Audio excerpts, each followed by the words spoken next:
What is the meaning of the PS acronym? Hello, and welcome to this deep dive into the term PS. In everyday communication, especially written, we often come across this acronym. So, what does PS stand for? Today, we will uncover the meaning and uses of the term PS. What does PS stand for? First things first, PS is an acronym for postscript. The term has Latin roots. It's derived from postscriptum, which translates to written after.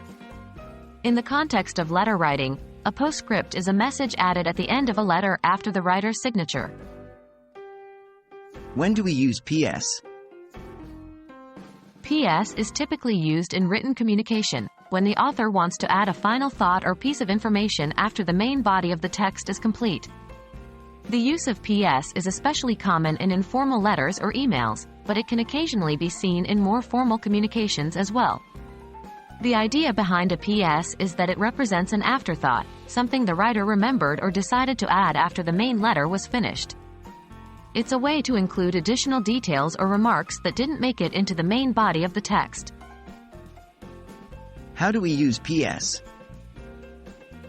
Using PS is straightforward. After you've finished writing your letter or email and added your signature, you simply write PS, followed by your additional comments or information.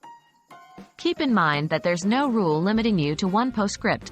You can add a PPS, PPPS, and so on, each indicating another afterthought. However, it's best to keep such additions concise and relevant to avoid confusion.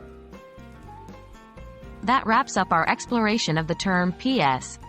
We've discovered that this short yet mighty acronym allows us to add important afterthoughts to our messages.